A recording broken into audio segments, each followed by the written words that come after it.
Hi, Father Wade. Nice to talk to you. Thank you, Kelly. Yes, a lot on that. I have been married actually since 1996 for 23 years. However, my husband and I have been not living together since 2011. I have 3 children. I've remained faithful, plan to do so, more so for my faith, but also because of him.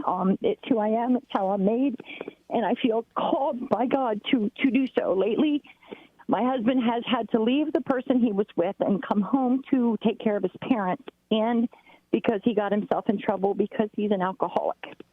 So he can no longer drive. And it's been put upon my heart to just love him, do what I can for him, be there for him, help him. And I have been doing that diligently, asking the Lord to just keep me strong emotionally because it's very hard for me.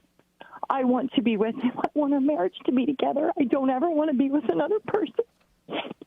But I'm not sure that that's possible, and I just keep asking the Lord to keep me strong, and no matter what happens, I'll accept because it's of him, and I know God will always have me, and that's enough.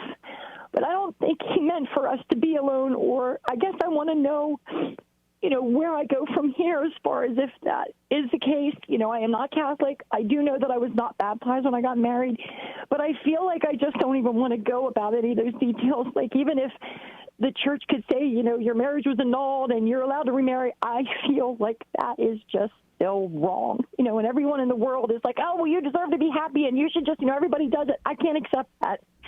Yeah, I can't. Yeah. And I guess I just want to know your thoughts on that for me. Yeah. So Kelly, just a few simple questions with a very simple answer from you to me. Okay. First of all, are you a Catholic? I am not. Okay. Is your husband a Catholic? I have been listening. No, he is not. Okay. So first of all, I want to thank you for listening to Catholic radio. That's fantastic. I was going to ask you if you were married in the church to find out whether or not this was a sacramental wedding. Are you and your husband both Protestants, married in a Protestant church? Yes or no? Yes. Okay. So the Catholic Church would recognize your wedding as sacramental. When 2 Protestant Christians marry in a Protestant church, it is presumed that it is a sacramental wedding. And so we hold that in our heart, okay? So you are being very heroic in wanting to stay married to your husband. If you had reason to believe that your marriage was never sacramental to begin with, and there's reasons in Catholic canon law why a marriage would not be considered sacramental from its beginning. For example, another spouse is found out after the fact, the hiding of funds, a grave addictive behavior, et cetera, et cetera. I'm not a canon lawyer, but I'm just throwing out some areas where it might be able to be proven where consent was never authentic on the day of the marriage. And then because of that, you have a right to pursue an annulment. You're telling me that even if you were Catholic, you would not choose to do that. Okay, well, that's very heroic. In the section on marriage and canon law, there's a beautiful section there that says whenever an innocent spouse welcomes back a wayward spouse, maybe it was waywardness through adultery, for example, whenever the innocent spouse welcomes back the wayward spouse, it's considered a very heroic act. Now, what's interesting about that word heroic is whenever the Catholic Church canonizes someone a saint or beatifies them through the process of beatification before canonization, the Church does so based on the heroic virtue they lived while still living on earth, or the heroic virtue they practiced, I should say, while still living on earth. And the Church in her canon law uses the same exact word, heroic, thereby implying heroic virtue, okay? So we have the moral certitude of faith, not the absolute certitude of faith, but we have the moral certitude of faith that your marriage is sacramental and valid in God's eyes according to church teaching. And you want to keep it together. That's great. Scripture says that an innocent, prayerful wife wins back her wayward husband. Okay, maybe you can set example for your husband. I don't know the two of you individually, but I can tell that you have great zeal and great love of wanting to keep your marriage together.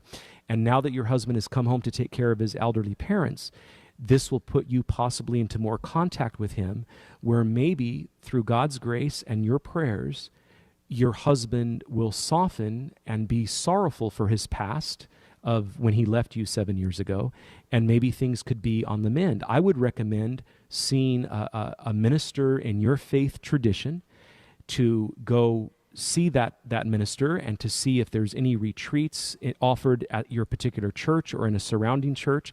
Again, to go on retreat, even if your husband doesn't go, maybe this is something you could still go on. Maybe a retreat for separated spouses where you yourself alone could go, where you can get grow more steadfast in your woundedness, that is legitimate woundedness, of your husband having left you and you still wanting to keep the marriage together. Do some of these things make sense to you? Do they help you, Kelly? They do. They really do. Unfortunately, that's been the real crux, was because I was the one that left, although I didn't want to leave, but having a mother or a father. Okay. But maybe he kind of holds that against me, although I've been faithful and loyal and told him I didn't want to go. But it's, obviously there are a lot of issues with it. But Right. Well, wait a minute, though. In hindsight now, since you're the one who left, maybe in hindsight now, this is where humility comes into play on your part, where you can say to him, over these last 7 years, I've grown more. I believe we needed to separate at that particular time. We thank God we never divorced. At that time, I believe, for the children's sake and for my sake, a separation was needed. But in this 7 years, I've grown. I hope you have too. Is there any hope here?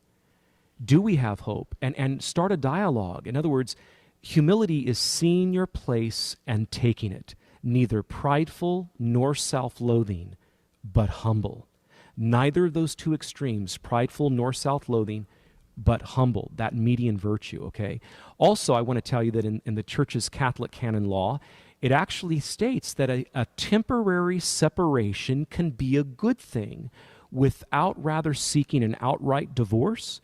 A temporary separation could be a good thing, Kelly, because why? Because it can serve as something medicinal to help the separated spouses see where they need to grow in what areas they need to grow in to become more mature in order to come back together. It's very imprudent to separate and divorce right away, to separate and divorce straight away. It's very selfish, in fact, to do that. It's surely selfish towards your children. You're not giving your children the parenthood that they deserve in a covenantal marriage. And many couples do that. They separate and divorce straight away. And that's a very selfish act to do that. Not that it doesn't lead eventually to a divorce and maybe an annulment if it was never a sacramental marriage to begin with. But don't straight away divorce. Start with a separation so that both can be both can grow in introspection to grow in maturity. And so actually what you and your husband have done in this 7-year separation, neither of you have sought a divorce, neither of you have remarried. Those are great goods that have taken place during this 7-year period, right? So see the good that exists here through this 7-year break. Hopefully you two have matured. You sound like you've matured, that you still want to be close to him. You want to grow possibly back into a married, a spousal relationship with him. And so thank God you two didn't divorce right away. And again, that's mentioned in canon law, that a separation is better than a straightaway divorce. So Kelly, I hope these areas help you. Thank you so much for your call from Harrisburg, Pennsylvania. And Kelly, may I ask you for a serious consideration of looking at the Catholic faith, because you sound like a woman who would be on fire for the sacrament of matrimony if you were a woman living in the fullness of the truth of the Catholic faith and could share your story, your marriage story, with other people. Kelly, there's one other website I want you to look at, okay? It's called thealexanderhouse.org. Thealexanderhouse.org. Greg and Julie Alexander, they almost split up with a divorce. Instead, they founded the Alexander House.